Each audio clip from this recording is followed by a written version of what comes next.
Hi, I'm Mike Woods, father to two boys who are on the severe end of the autism spectrum, and I'm also the director of special needs ministry at First Baptist Orlando.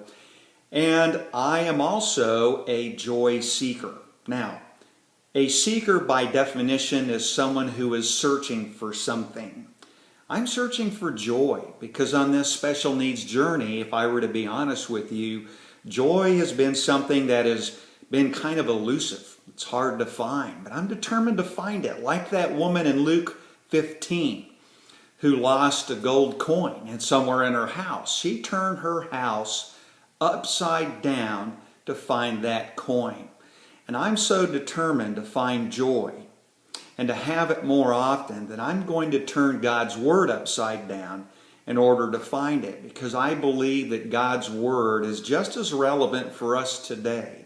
It's just as relevant for parents who are on the special needs journey today as it has been in its entire history. And so I'm on a journey of looking at the book of Philippians. Why is that? Because Philippians is considered the manifesto of joy.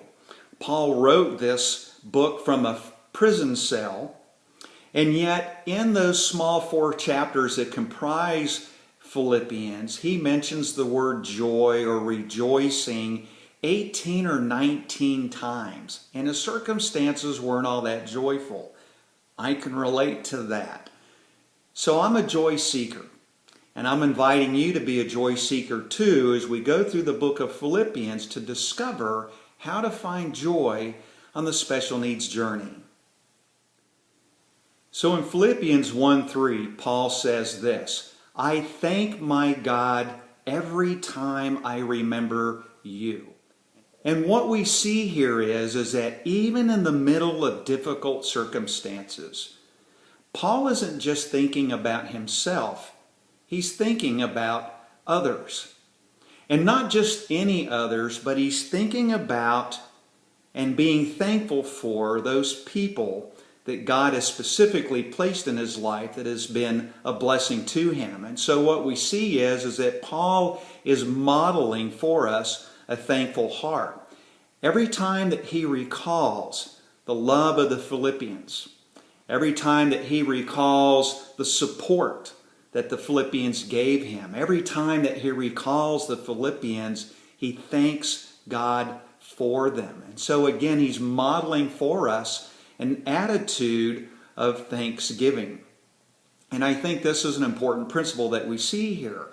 One of the things that we can be thankful for and being blessed by are the people that God has placed in our lives who have supported us on this special needs journey. In Philippians 1:3, Paul says, I thank my God every time that I remember you.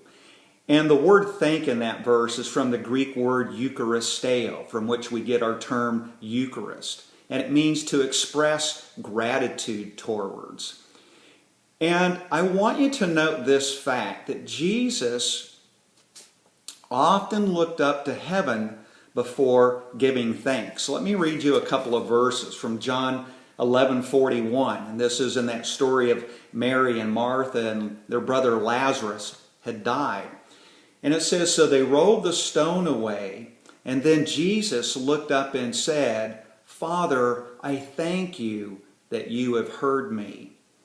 And then in the story about Jesus feeding the 5,000, in Matthew 14:19, it says that taking the 5 loaves and the 2 fishes, he looked to heaven and gave thanks.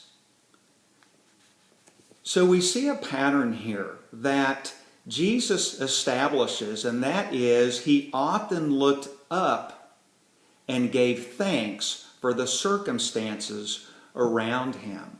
And an interesting thing, going back to that word Eucharisteo, which is the word thank in that verse. Eucharisto.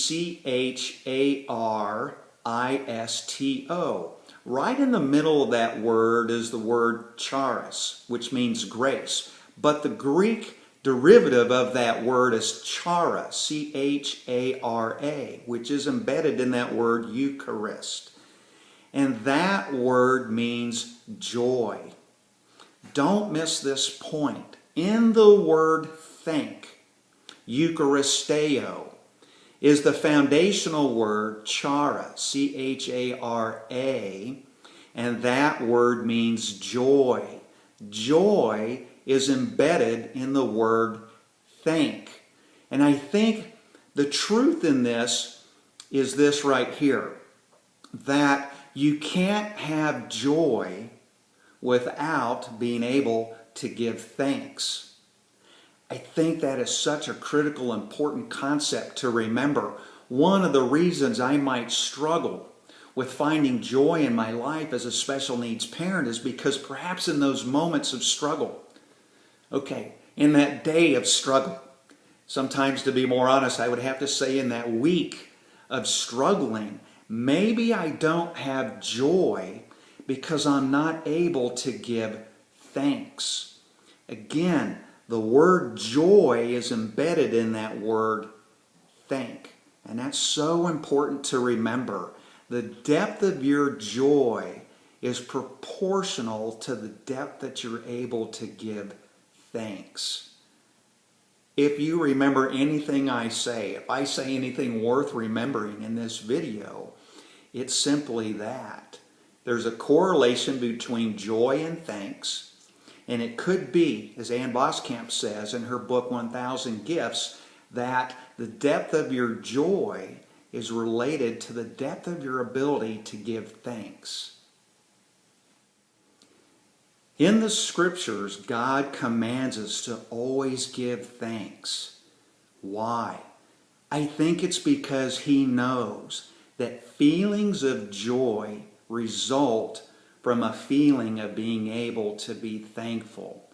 And feeling thankful for those people that God has put in your lives to be a blessing to you produces joy. And that's why we find this verse, I thank my God for remembrance of you. Joy is found in being thankful for the people that God has put in your life who has been a blessing to you on this special needs journey. So if you want to experience joy on a daily basis, one of the ways that you can do that is to be thankful for the people that God has placed in your life. Thank you for everything that you do as a parent to a child with special needs.